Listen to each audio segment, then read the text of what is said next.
The note simply read, "I finally found them." These words, scrawled in teenage handwriting, would haunt Detective Sarah Martinez for years to come.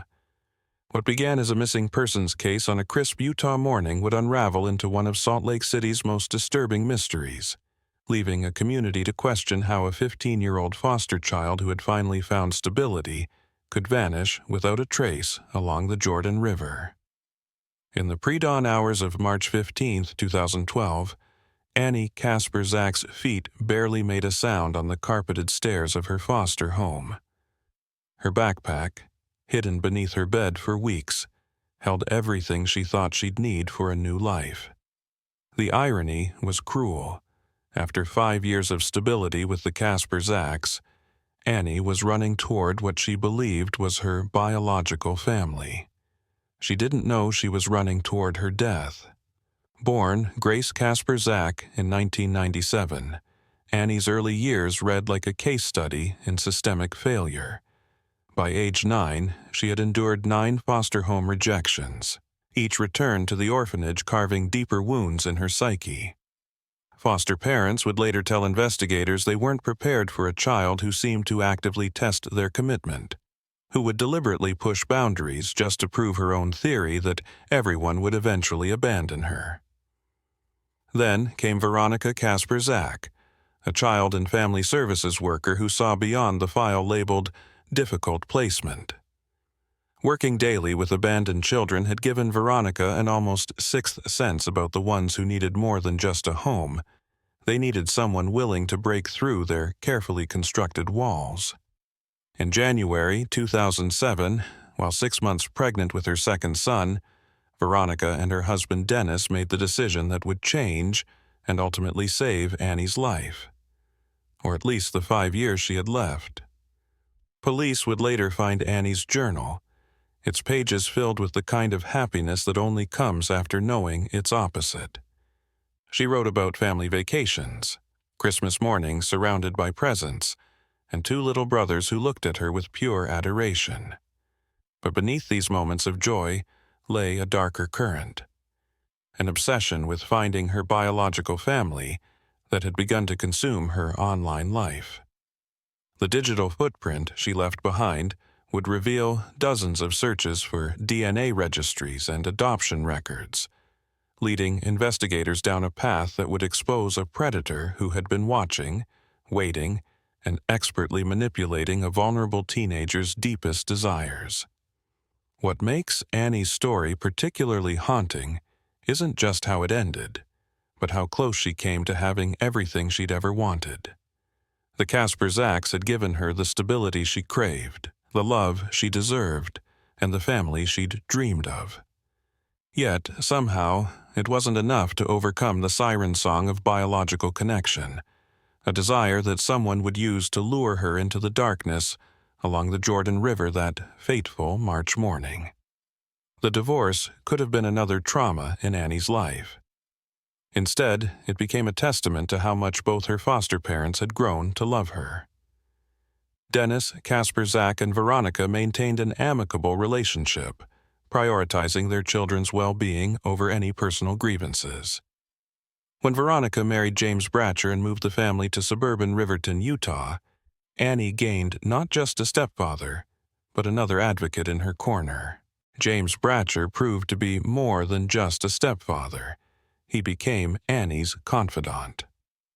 Detective Martinez would later note how a pair of red sneakers, gifted by James on Valentine's Day 2012, became a crucial piece of evidence. These shoes, discovered along the Jordan River's edge, told a story of a man who treated his stepdaughter as his own, and of a girl who finally felt secure enough to accept such unconditional love. At Summit Academy in Draper, Annie was thriving. Her teachers described a 15-year-old freshman with remarkable emotional intelligence, someone who channeled her traumatic past into a dream of becoming a psychotherapist. She wanted to be like Veronica, her school counselor would later tell investigators, to save other kids like she had been saved. But beneath this picture of teenage normalcy, the music, the friends, the first boyfriend she spoke about with stars in her eyes, lay something darker.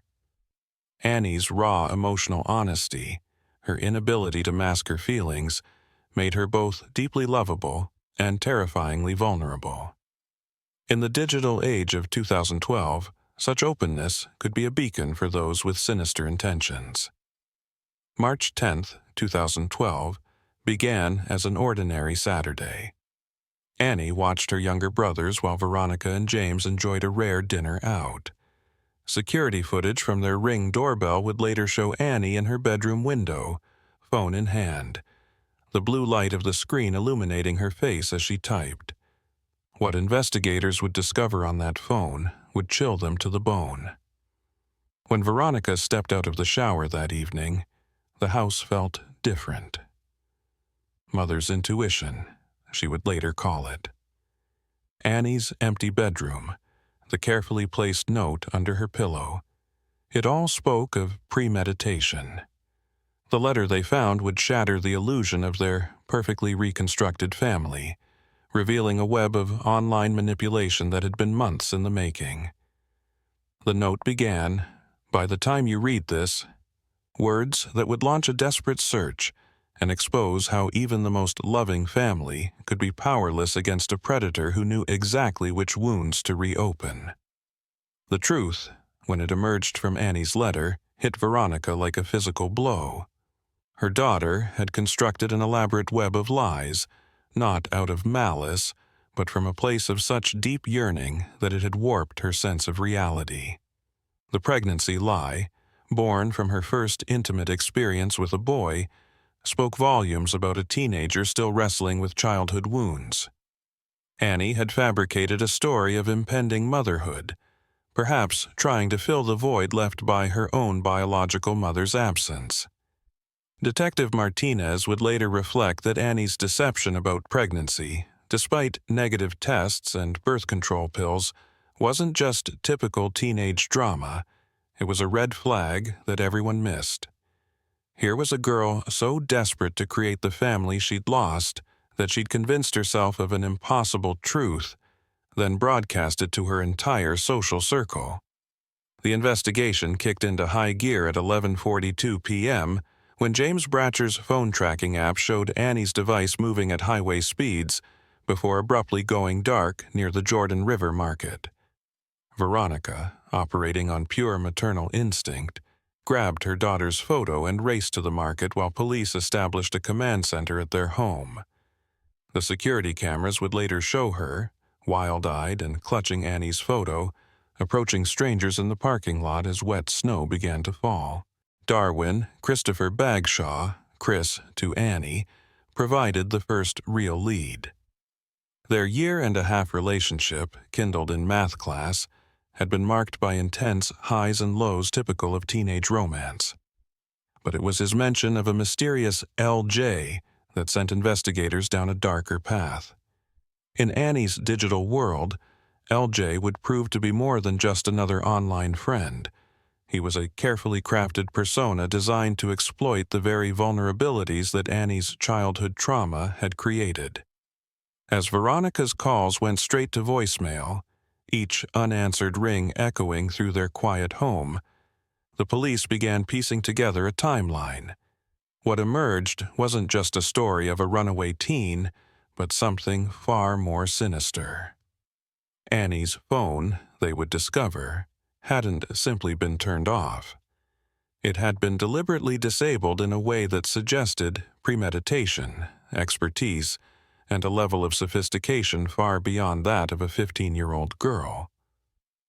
On March 11, 2012, as morning fog lifted from the Jordan River, a jogger's routine run became the beginning of a nightmare. The blood on the pedestrian bridge might have been dismissed as something less sinister, but a single red sneaker, its vibrant color dulled by dark stains, forced a more terrible conclusion. The helicopter search revealed what parents of missing children dread most. Among the river's gnarled branches, a mile downstream, lay a body that would challenge even veteran investigators' composure. The victim's injuries told a story of unimaginable violence: multiple forehead fractures, devastating facial trauma, defensive wounds on raised hands that spoke of a desperate final fight. Initial media reports described an Asian woman in her 20s, a mistake that briefly gave the Casper Zacks a cruel sliver of hope. But at the police press conference, when investigators displayed the victim's clothing and a single red Valentine's Day sneaker, Veronica felt her world collapse. That shoe, James's gift to Annie just weeks before, became the first piece of a devastating puzzle.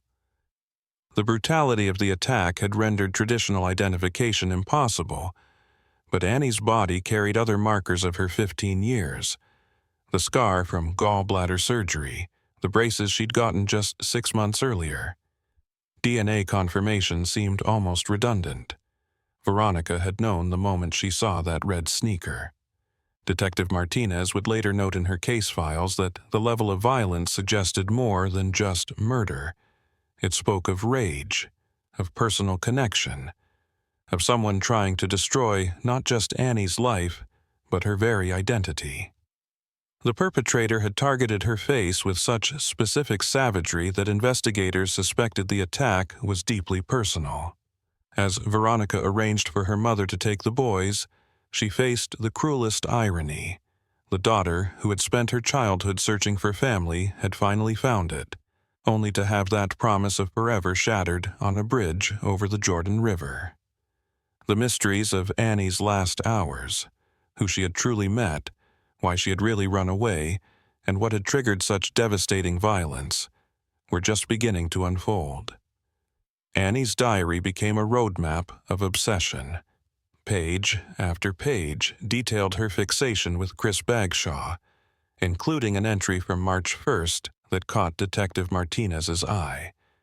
A pregnancy claim that contradicted everything they knew: the negative tests, the birth control pills, the confession letter. The reality and fantasy in Annie's mind had begun to blur dangerously. The interrogation of 14-year-old Chris Bagshaw, conducted with his father Darwin present, added another layer of complexity. Chris's account introduced the shadowy figure of LJ, supposedly a 17-year-old who had secretly visited Annie's house in November, a phantom boyfriend who, conveniently, no one had ever seen.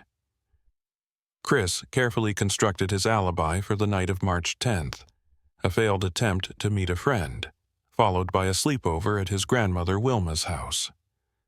Both his father and grandmother corroborated the story, but it was his casual mention of blood on his shoes, dropped into conversation with practiced nonchalance, that made veteran detectives exchange glances.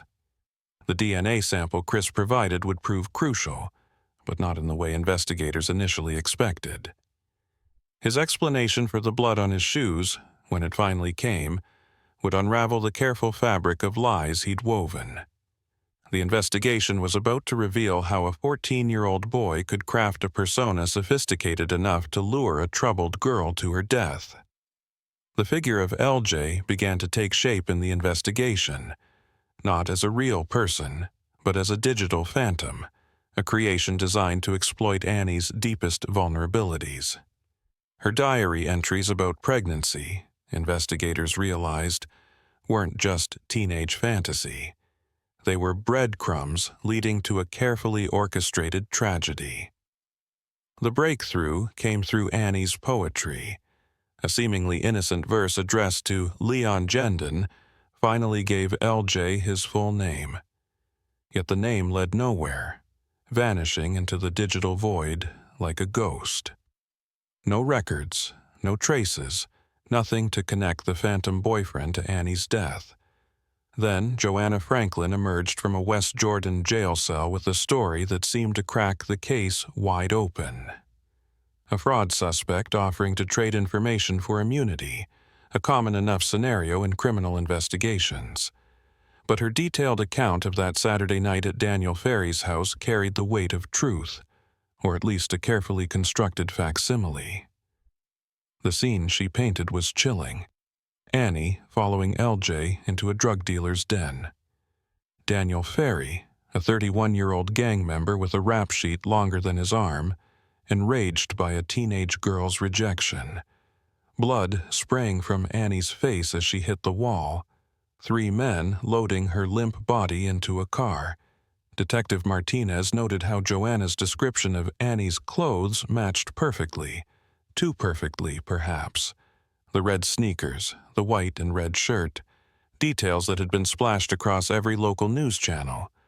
But her story introduced new players: Daniel Ferry, the violent drug dealer; LJ, now described as a young Latino man; and an unnamed third accomplice. But something wasn't adding up. The physical evidence at the bridge told a different story than Joanna's account of the bathroom assault. The defensive wounds on Annie's hands, the focused destruction of her face, these spoke of a personal rage, not a random act of violence by a rejected stranger. As investigators dug deeper into Joanna Franklin's story, they began to understand how a single lie could spawn a web of deception so complex it threatened to derail the entire investigation. The truth about Annie's last night was both simpler and more horrifying than anyone had imagined. The forensics lab report landed on Detective Martinez's desk like a bomb. The red stains on Daniel Ferry's door weren't blood. His alibi for March 10th was solid. A year of investigation, built on Joanna Franklin's testimony, collapsed like a house of cards. When confronted, Joanna cracked. Her confession revealed a calculated revenge plot against Ferry over a drug deal gone wrong. She'd studied news reports, memorized details about Annie's clothes, crafted a narrative that would convince investigators. The bloody bathroom, the violent rejection, the car ride to the river, all fabricated from press conference details and her own imagination. Daniel Ferry, despite his extensive criminal record, had been telling the truth.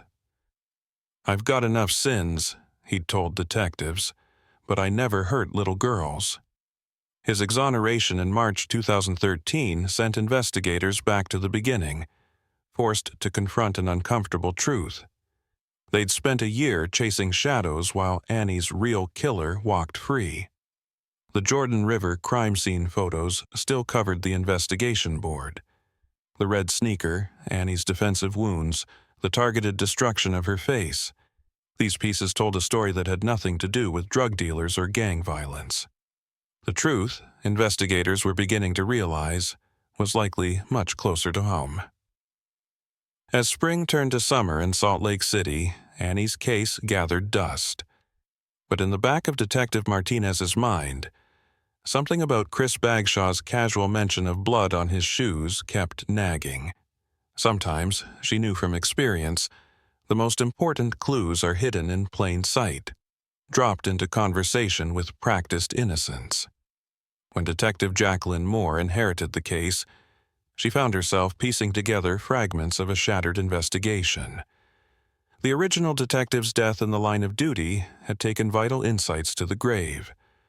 All that remained were cold files and fading memories. Annie's family refused to let her case grow cold. They staged demonstrations at the bridge where she died, held press conferences, offered reward money. Their persistence kept the case alive, even as leads dried up and witnesses disappeared. Moore's fresh eyes caught what others had missed. Annie's diary revealed an obsession with Chris that bordered on desperation. Every page bore his name. Every entry spoke of their relationship. The fabricated pregnancy story took on new meaning, not just teenage drama, but a desperate attempt to hold on to someone slipping away. The breakthrough came through phone records. On Annie's last night, a pattern emerged. Calls between her and Chris, interspersed with calls from a blocked number. When Moore traced the blocked calls, they led back to Chris Bagshaw. A teenage argument playing out through desperate calls and hang-ups, leading to a final, fatal meeting. But it was Chris's own phone records that shattered his carefully constructed alibi. His grandmother Wilma's midnight calls contradicted the family's story about him sleeping peacefully on her couch. Darwin Bagshaw's statement about seeing his son asleep at 11:30 p.m. collapsed under the weight of digital evidence. The technology that teenagers used so casually, phones, text messages, blocked numbers, had created an invisible web of proof. Chris's alibi, supported by his father and grandmother's lies, was unraveling thread by thread. Detective Moore now understood what her predecessor had missed. The truth about Annie's death had been hidden not in the shadows of gang violence, but in plain sight, wrapped in family loyalty and teenage deception. Detective Moore's breakthrough came through sheer determination. She paid for phone tracking training out of her own pocket, knowing somewhere in the digital maze lay the truth about Annie's last night. The facade began crumbling with Spencer's confession. The nosebleed story, Chris's careful alibi for the blood on his shoes, had been a fabrication, prompted by a desperate text message begging his friend to corroborate the lie. Spencer had never seen Annie that night. He'd simply done what his friend asked, not realizing he was helping cover up a murder. Then came the revelation that shattered the entire investigation. LJ, the phantom boyfriend they'd hunted for months, was Chris Bagshaw himself. Annie's pet name for him had become the perfect smokescreen, leading investigators on a wild chase while the killer walked free. Chris had cleverly introduced his own alter ego into the investigation, watching as police wasted resources hunting a ghost. Detective Moore's specialized phone analysis revealed a critical call at 9 p.m. on March 10th. The digital breadcrumbs would finally expose how a 14-year-old boy had orchestrated one of Utah's most puzzling murders, using technology, deception, and the trust of his own family to nearly perfect effect. 4 cell towers told the truth Chris Bagshaw had tried to hide. Detective Moore's painstaking signal analysis placed him exactly where Annie died, at precisely 9 p.m. on March 10, 2012. The technology that had helped him maintain his deception ultimately became his undoing. By the time authorities closed in, Chris had relocated to Grand Junction, Colorado. His extradition back to Utah in October 2014 marked the beginning of the end. Facing trial as a minor meant a maximum detention until age 21, a fact that might have made him overconfident. In juvenile detention, Chris's carefully constructed facade finally cracked. To a fellow inmate, he revealed the horrifying truth about that March night. Annie, believing she was running away with her beloved, had rushed to their meeting place full of hope. Instead of the romantic escape she'd dreamed of, she found rage. The pregnancy rumors had pushed Chris over the edge. He'd lured Annie to the bridge, not for love, but for murder. The shovel he'd brought wasn't for digging a new life. It was his weapon of choice. The brutality of the attack, the specific targeting of Annie's face, spoke to a deeper truth. He hadn't just wanted to kill her. He'd wanted to erase her. The final piece of cruel irony lay in Annie's last letter home. The shame she wrote about wasn't hers. It was the shame of loving someone incapable of love in return. Her lifelong search for family had led her to trust the one person who would use that trust to end her life. The brutality of Annie's murder was matched only by the calculated deception that followed. The day after her body was found, Chris Bagshaw orchestrated a macabre performance on social media, asking everyone to wear red in her memory. He wrote passionate posts about losing a loved one, knowing her body lay in the morgue because of him. His guilty plea in February 2016 came not from remorse, but from the weight of evidence against him. The prosecution's decision to try him as an adult reflected the premeditated nature of the crime. The shovel, the isolated location, the targeted destruction of Annie's face, none of it spoke of teenage impulse. This was methodical, intentional murder. The sentence, life with possibility of parole after 15 years, means Chris could be free by 2034. His father Darwin and grandmother Wilma received suspended sentences for their roles in the cover-up, their family loyalty having made them accomplices after the fact. The tragic irony of Annie's story lies in its circular nature. A girl who spent her childhood searching for family found it twice over. First with the Casper Zacks, then with James Bratcher. But it was her desperate search for a third family, one she dreamed of creating with Chris, that led to her death. The red sneakers James gave her for Valentine's Day became evidence in her murder. The bridge where she died became a memorial to misplaced trust. Annie never got to fulfill her dream of helping other troubled children as a psychotherapist. Instead, her story serves as a cautionary tale about the devastating intersection of teenage obsession, rejection, and violence. In death, she still teaches us about the vulnerability of young hearts, the danger of misplaced trust, and the terrible price of unchecked rage. From behind prison walls, Chris Bagshaw claims remorse but can't explain what drove him to murder.